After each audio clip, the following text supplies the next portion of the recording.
Hello students, in this video lecture I will discuss about intensity of electric field due to conducting solid sphere, conducting shell and non-conducting hollow sphere. इन तीनों का result एक ही type का आता है। तो पहले हम इसके बारे में बात करेंगे, उसके बाद मैं आपको बताऊंगा नॉन कंडक्टिंग सॉलिड स्फीयर, यानी किसी नॉन कंडक्टिंग बॉडी या इंसुलेटर को अगर हम चार्ज देते हैं तो वो चार्ज उसके सरफेस के साथ साथ उसके पूरे वॉल्यूम में डिस्ट्रीब्यूट हो जाता है। और उस समय उस कंडीशन में what is the variation of the electric field with distance in case of the when the observation point lies inside the sphere, और ग्राफ के बारे में भी बात करेंगे क्योंकि इन चीज़ों की ज़रूरत हमको पोटेंशियल में पड़ती है, इसलिए इस टॉपिक को मैं आपको बता रहा हूँ। चलिए स्टार्ट करते हैं। तो जैसे कि इसमें यहाँ लिखा तीन चीज़ें हैं, एक सॉलिड स्फीयर कंडक्टिंग है, कंडक्टिंग शेल या hollow sphere and non conducting hollow sphere. ये तीनों का एक ही टाइप का रिजल्ट है।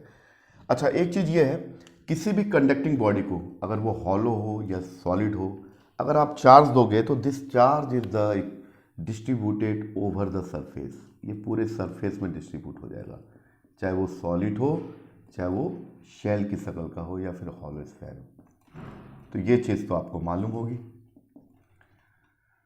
और नॉन कंडक्टिंग हॉलो स्फीयर है तो अंदर चूंकि मटेरियल है ही नहीं तो यहाँ चार्ज डेवलप होगा नहीं, तो यहाँ भी क्या होगा, ये पूरे सरफेस में ही आएगा। लेकिन इसी का एक केस बताऊंगा इसके बाद, ये conducting non conducting solid sphere में थोड़ा अलग होगा।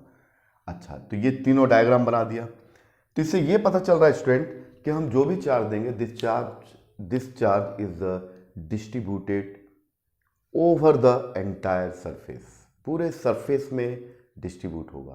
तो यहाँ हम जो भी यूज़ करेंगे सरफेस चार्ज डेंसिटी, तो इनका रेडियस मैं एक ही ले रहा हूँ आर, सबका रेडियस सेम है क्योंकि सबका केस एक ही टाइप का आने वाला है। तो ये सिग्मा सिग्मा एंड सिग्मा, यानी इसके सरफेस पर चार्ज होगा, अंदर नहीं होगा। तो यहाँ सरफेस चार्ज डेंसिटी के बारे में आपको मालूम है, SCD surface charge density, charge पर यूनिट एरिया। और यहाँ पर जो एरिया है वो किसी शेल का है या किसी सॉलिड स्फीयर का है। तो what is the surface area of the solid sphere और सॉलिड सेल हॉलो स्फीयर, ये 4 pi capital R square, where R is the radius. तो ये इतनी चीज़ें क्लियर हो गई। अब चलिए सबसे पहले हम अंदर की बात करते हैं। तो यहाँ पर अंदर तो कोई चार्ज है ही होगा ही नहीं, Q इज 0, चाहे वो कंडक्टिंग सॉलिड स्फीयर हो, कंडक्टिंग हॉलो स्फीयर हो या नॉन कंडक्टिंग हॉलो स्फीयर हो, अंदर तो चार्ज जाने वाला नहीं है। कंडक्टिंग में तो पूरा बाहर ही रहता है, और हॉलो में चूंकि मटेरियल ही अंदर अवेलेबल नहीं है तो charge can not exist without material. तो यहाँ पर तो नॉन कंडक्टिंग में क्या होगा, केवल सरफेस में रहेगा। तो सब में सिग्मा यूज हुआ, तो यहाँ भी 0, यहाँ भी 0, Q is 0 inside the hollow sphere solid sphere, यहाँ भी 0। ये पहली बात हो गई। अकॉर्डिंग टू गॉस थ्योरम हमको सजेस्ट करता है कि net flux passing through any close surface is the Q upon epsilon naught. तो यहाँ अंदर तो चार्ज है ही नहीं तीनों में, तो 0 हो जाएगा ये। तो यहाँ flux linked inside the solid sphere hollow sphere 0, और फील्ड भी 0 हो जाएगा। तो ये फील्ड 0 हो जाएगा अंदर, यहाँ भी फील्ड 0 हो जाएगा। तो पहला रिजल्ट तो सिमिलर है, सब प्लस है ना, अंदर तो 0 हो गई, ठीक है। अब इसका एक केस निकाल लेते हैं, when the observation point, here R is the radius of the shell और सॉलिड स्फीयर जो भी आप लेते हो, and R is the distance of the observation point from the centre of the solid sphere hollow sphere जो भी है, ये डिस्टेंस ऑब्जर्वेशन पॉइंट का फर्स्ट केस ले रहे हैं। When the capital R is greater than to capital R, when the point P, when the observation point P lies outside the sphere, तो इसका डायग्राम, इन तीनों का एक ही डायग्राम बनेगा, एक ही रिजल्ट आएगा ये। तो ये इसका रेडियस है और इससे r डिस्टेंस पर एक पॉइंट P है और इस पॉइंट P पर हमको फील्ड की इंटेंसिटी निकालना है due to this uniformly charged solid और hollow sphere. Solid in case of the conducting, solid and hollow in case of the conducting and non-conducting only hollow sphere shell, इन सब का एक ही है। अब इसका एक गॉसियन सरफेस बनाइए। गॉसियन सरफेस आप बनाओगे तो इस टाइप का बनेगा और इस गॉसियन सरफेस के हर पॉइंट पर इंटेंसिटी सेम रहेगा। तो यहां पर एक क्यू नॉट चार्ज को रख दें। तो पहले तो इस पूरे गॉसियन सरफेस को एलिमेंट्री पार्ट में डिवाइड करिए। तो एक छोटा सा एलिमेंट्री पार्ट मैंने चूज किया and the direction of the elementary part, elementary area vector is outward the normal, ये ds ऐसा आएगा। और यहां पर अगर एक चार्ज रख दूं Q नॉट, तो इस चार्ज पर जो फील्ड का डायरेक्शन होगा, the direction of the field along the direction of the area vector. तो then the expression of the electric flux in terms of the electric field and area vector ऐसा होता है। या फिर अगर आपको कोई सी बाउंडेड सरफेस के अंदर चार्ज अगर प्रेजेंट है तो Q अपॉन एप्सिलॉन नॉट, इस तरीके से आप निकाल सकते हो। तो अब यहां देखिए इनके बीच का angle theta is equal to 0 बन रहा है। तो यहां से इन दोनों को साथ में सॉल्व कर लेते हैं। दोनों का मतलब एक ही फ्लक्स है। तो इंटेंसिटी ऑफ द फील्ड तो कांस्टेंट है, यह यूनिफॉर्म है तो वो बाहर आ जाएगा और ये ds equals to Q upon epsilon naught. तो इसका जो total surface area of the Gaussian surface, total surface area of this Gaussian surface, तो ये हो जाएगा E 4 pi r square equals to Q upon epsilon naught. और इसको अगर हम नीचे इसको सिंप्लीफाई करेंगे और रीअरेंज करेंगे तो हो जाएगा 1 अपॉन 4 पाई, एप्सिलॉन के साथ 4 पाई को लिखो और ये Q अपॉन r स्क्वायर। तो ये रिजल्ट हुआ इन तीनों के लिए, इन तीनों के रिजल्ट हुआ। इन तीनों में अगर कोई point P, any observation point P lies outside the solid and hollow sphere, then the intensity of the field will be 1 upon 4 pi epsilon naught Q upon r square.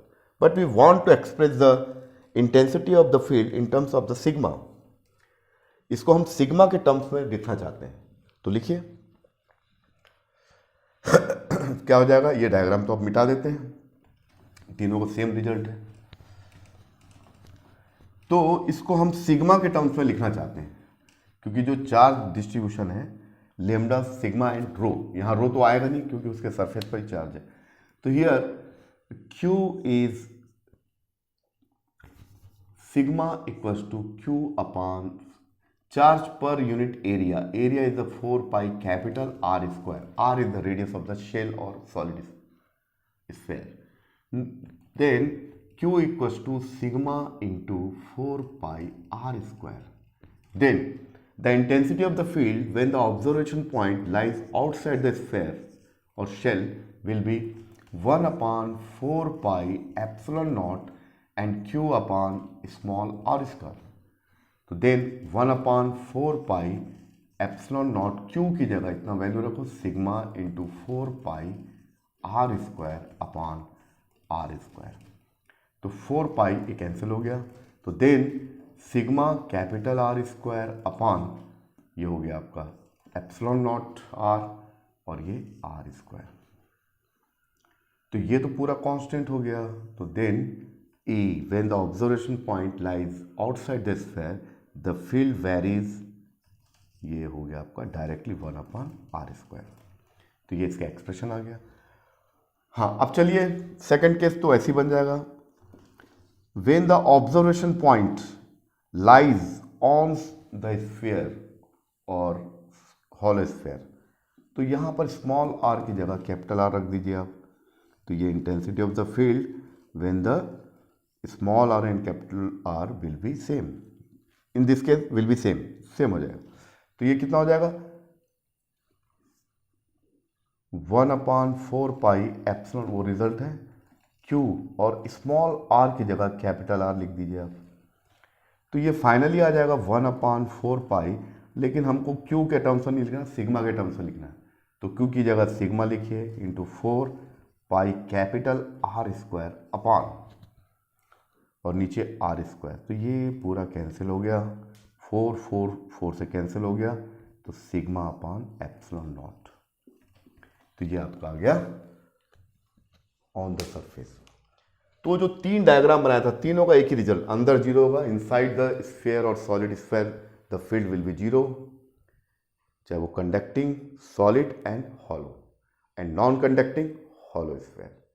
तो इसका जो इलेक्ट्रिक फील्ड का जो variation of the electric field with distance, उसका graph कैसे बनेगा? उसका graph कुछ इस टाइप का बनेगा। अगर आप इसको एक्सप्रेस करना चाहोगे तो चलिए इसको एक्सप्रेस करके दिखाते हैं। तो यहाँ पर variation of electric field with distance के साथ इलेक्ट्रिक फील्ड कैसे वेरी कर रहा फ्रॉम द सेंटर टू जो ऑब्जर्वेशन पॉइंट जहां भी है, inside, outside and on the, ये जो इसको अगर ये चलो स्फीयर बना ही लो, चलो इसका सेंटर है, इसके सेंटर से होकर एक लाइन खींच दो आप, ये एक्स वाई प्लेन बना लीजिए, एक्स एंड वाई, और ये जो इस लाइन ये रेडियस है, ये 0 है, स्टार्ट हो रहा है 0 से, तो ये जो इस टाइप का ये यहाँ पर स्ट्रेट लाइन खींचिए आप, ये when the observation point lies on the sphere, तो ये होगा आपका मैक्सिमम होगा, E is maximum सरफेस पर। when small r is less than to capital R, when the observation point inside the sphere, inside the shell, the field is 0, inside 0 होगा, तो मैंने पहले स्टार्टिंग बता दिया। आउटसाइड कितना होगा? अगर इस रेंज के बाहर जाएंगे, सरफेस से बाहर, तो ये ऐसा डीके करेगा according to E is inversely proportionate to 1/r²। तो this is the variation of the electric field with distance in case of the conducting solid sphere, conducting hollow sphere and non conducting hollow sphere. तीनों का यही आपका graphical representation होगा। अब एक चीज और बचता है, वो है आपका नॉन कंडक्टिंग सॉलिड स्फीयर के बारे में। उसमें अंदर जो इलेक्ट्रिक फील्ड वैसा नहीं होता, 0 नहीं होगा, कुछ डिफरेंट होगा। वो कितना होगा मैं आपको निकाल के दिखाता हूं, तो तब तक आप इसको नोट कर सकते हैं स्टूडेंट।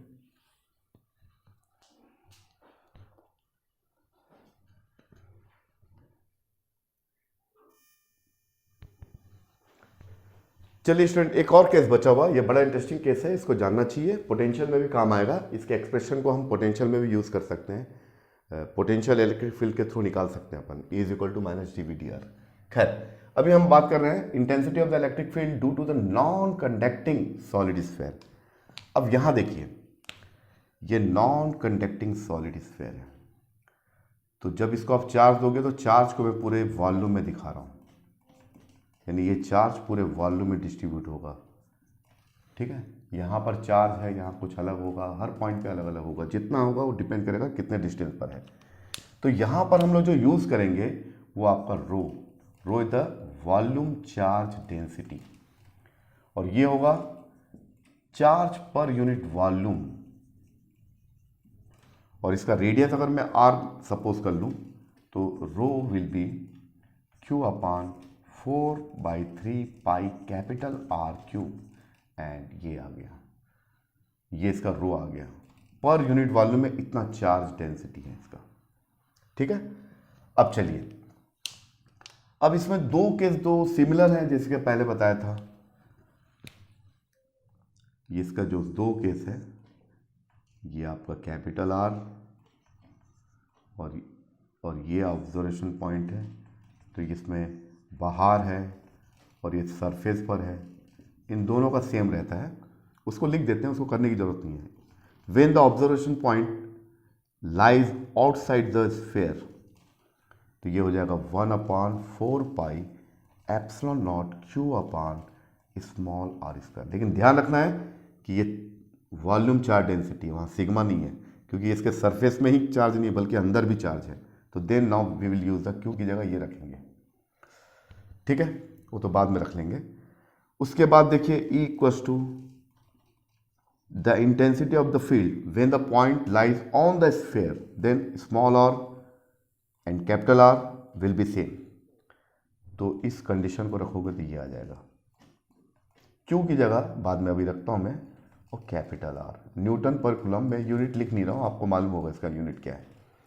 लेकिन स्टूडेंट हम क्या चाहते हैं, we want to express the intensity of the field in case of the outside the sphere on the sphere in terms of charge density. यहाँ पर जो charge density 3 dimensional charge density है, rho volume charge density, तो रखिए इसको। तो ये होगा देखिए 1/4 पाई एप्सिलॉन नॉट, और Q की जगह देखो यहाँ निकालो Q की वैल्यू, तो rho into 4/3 pi capital R cube. तो यहाँ पर Q की जगह इतना रखिए, rho into 4/3 pi capital R cube, और नीचे क्या है यहाँ पर R स्क्वायर, तो ये R स्क्वायर। तो ये 4 पाई तो कैंसिल हो गया, 4 पाई, और यहाँ पर जो बचेगा यहीं लिख देते हैं, यहाँ बचेगा रो और ये R क्यूब, और यहाँ पर एप्सिलॉन नॉट R स्क्वायर, ठीक है। तो यहाँ जो फील्ड वेरी कर रहा है, the field is the vary according to the inverse square law, ठीक है, क्लियर। कहीं पूरा क्यों की जगह मैंने इतना रख दिया, ठीक है, ओके, ठीक है। अच्छा, अब यहां रख के देखते हैं, इसको भी हम रो के टर्म्स में लिखना चाहेंगे, 4 पाई एप्सिलॉन नॉट, और क्यू की जगह उतना रखो, Q into 4/3 pi capital R cube अपान R स्क्वायर की जगह कैपिटल R रख दिया मैं, कैपिटल R स्क्वायर। तो ये R स्क्वायर से ये एक 1 R बचेगा यहाँ पर, 4 कैंसिल, 4 कैंसिल, तो फाइनली आंसर विल भी कितना होगा, रो तो रहेगा ही, यहाँ पर R स्क्वायर आ जाएगा, R, और यहाँ पर 3 एप्सिलॉन, तो दिस इज द कांस्टेंट, ये सभी वैल्यू कांस्टेंट है। तो when the observation in case of the non conducting solid sphere, in case of when the observation point lies on the sphere, the field will be maximum and this maximum value will be constant, ये constant रहेगा यहां तक, ठीक है, रो capital R 3 epsilon. अब हम अंदर के बारे में बात करते हैं, when the observation point lies inside the solid sphere, तब फील्ड कैसे वेरी करेगा उसके बारे में बात कर लेते हैं, वो आपने नोट कर लिया होगा। तो अब एक ये दोनों सेम सिमिलर केस इसके पहले वाला था, उसको मैंने बस वहाँ पर रो की जगह सिग्मा यूज़ कर लिया है, क्योंकि यहाँ पर वॉल्यूम चार्ज डेंसिटी यूज़ कर रहे हैं, क्योंकि पूरा चार्ज पूरे वॉल्यूम में डिस्ट्रीब्यूट हुआ है। चलिए अब अंदर वाला केस देखते हैं, चलिए ये बड़ा इंटरेस्टिंग और ग्राफ बताता हूँ, तो ये आपका ही कंप्लीट हो जाएगा ये। इसके बाद देखिए कि अब ऑब्जर्वेशन पॉइंट जो है ना, ये आप इस इधर देखिए, ये आपका सॉलिड स्फीयर है और नॉन कंडक्टिंग बॉडी है, तो चार्ज का जो डिस्ट्रीब्यूशन है ये सरफेस के साथ साथ अंदर भी होता है, लिख नहीं रहा हूँ, अंदर भी रहेगा, 3 डायमेंशनली रहेगा। तो यहाँ से इसका ये सेंटर है, centre of the solid sphere, then small r, point P lies inside the solid sphere, तो यहाँ फील्ड कितनी होगी वो हमको निकालना है। तो इसके लिए गॉसियन सरफेस बनाइए इस रेडियस का लेके, तो गॉसियन सरफेस भी आपका स्फेरिकल होगा इस टाइप का, और यहाँ पर एक छोटा सा एरिया चूज करिए, elementary area, the direction of the elementary area outward the surface, outward the surface, और यहाँ पर अगर आप क्यू नॉट चार्ज रखोगे तो इस पर जो फील्ड का डायरेक्शन होगा ये भी इसी ds की डायरेक्शन में होगा। तो हम लोग स्टार्ट करते हैं, हम तो जानते हैं गॉस थ्योरम के बारे में, और भी बताऊंगा मैं आपको, न्यूमेरिकली बताऊंगा। तो फाई इज इक्वल टू होगा ये E dot ds, the scalar electric flux is scalar product between the electric field and area vector, and this will be equal of the ये गॉस थ्योरम है, ये electric field की definition है, इस field को हम इससे कर सकते हैं। ठीक है, अच्छा अंदर वाली बात हो रही है। अगर यहाँ पर चार्ज सरफेस पे क्यू है तो यहाँ डेफिनेटली कुछ अलग होगा, क्यू डेस होगा, और वो कैसे वेरी करेगा डिस्टेंस के साथ वो हम यहाँ से निकाल लेंगे। तो हमने एक गॉसियन सरफेस बनाया अंदर। इस गॉसियन सरफेस के अंदर नेट चार्ज कितना है पहले देख लो, डायरेक्ट निकालो इससे। तो phi is equal to, field की इंटेंसिटी तो हर पॉइंट पे सेम रहेगी गॉसियन सरफेस में, तो E and surface integration of the whole surface integration, इस गॉसियन सरफेस का इंटीग्रेशन करना पूरे, the net flux passing through this Gaussian surface, और ये आपका होगा, यहां पर Q की जगह Q डेस लिखना पड़ेगा क्योंकि यहां पर चार्ज कुछ अलग होगा, non conducting body, insulating body है, अपॉन एप्सिलॉन नॉट। तो ये जो E होगा और ds का मतलब होगा 4 पाई, ये स्मॉल r है तो r स्क्वायर होगा सरफेस एरिया। अब यहाँ Q डेस में निकाल सकता हूँ, Q डेस का मतलब होगा कितना, इस गॉसियन सरफेस के अंदर नेट चार्ज कितना होगा, we know that rho is equal to होता है Q अपॉन 4/3, ये यानी यूनिट वॉल्यूम का इतना चार्ज है। तो इस पूरे गॉसियन सरफेस के अंदर कितना नेट चार्ज होगा, तो यहां लिखो Q डेस नेट चार्ज,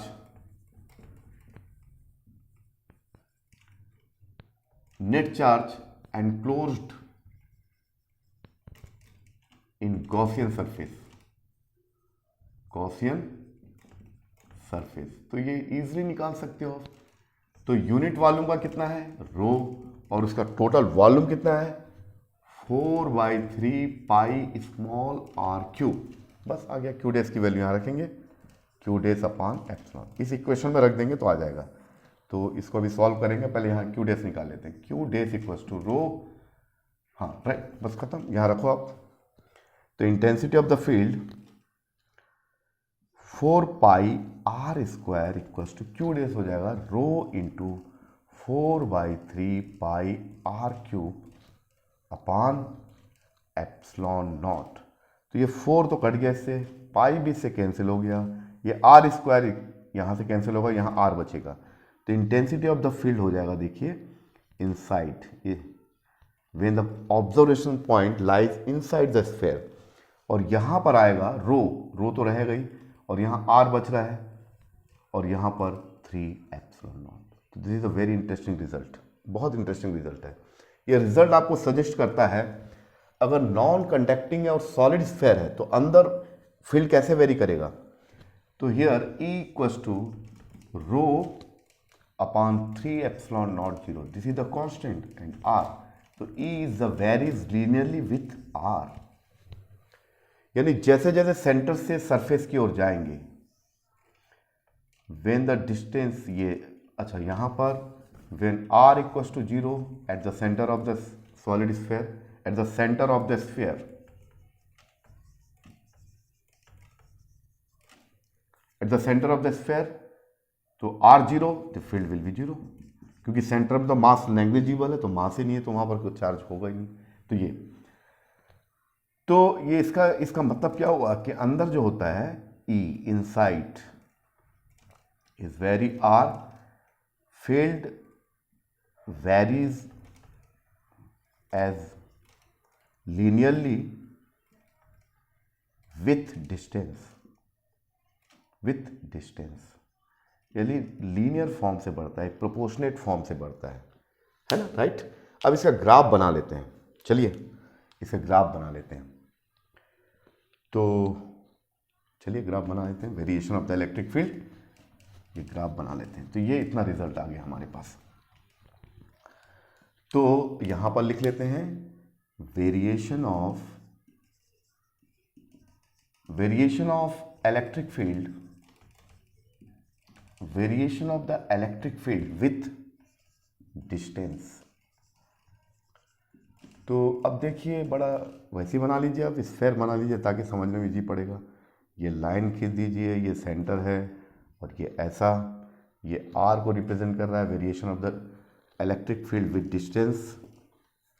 तो ये जो है सेंटर है, ये इसको थोड़ा सा ऐसा, इसको थोड़ा छोटा कर लीजिए ताकि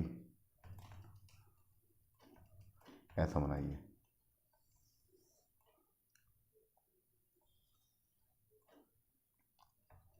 ठीक है, इसके गोले बनाने की जरूरत नहीं है, इसमें फिर टाइम वेस्ट होगा। चलिए गोले से क्या करना है, चलिए। तो ये आपका हुआ ये E वर्सेस R। तो ये when R equals to capital R और ये R greater than to R, when the observation point lies outside the sphere, on the sphere, inside the sphere. तो इनसाइड द स्फीयर की story ऐसी रहेगी, कैसा, यानी यहां से अंदर, यहां पर R इक्वल्स टू 0 तो फील्ड 0 होगा यहां पर, लेकिन सेंटर से जैसे जैसे अपन सरफेस की ओर जाते हैं, field is a varies is linearly with distance, यानी लीनियर फॉर्म में बढ़ेगा ये, और इसके सरफेस पर सबसे ज़्यादा हो जाएगा ये, और सरफेस से जैसे ही बाहर जाएंगे ये डीके करेगा।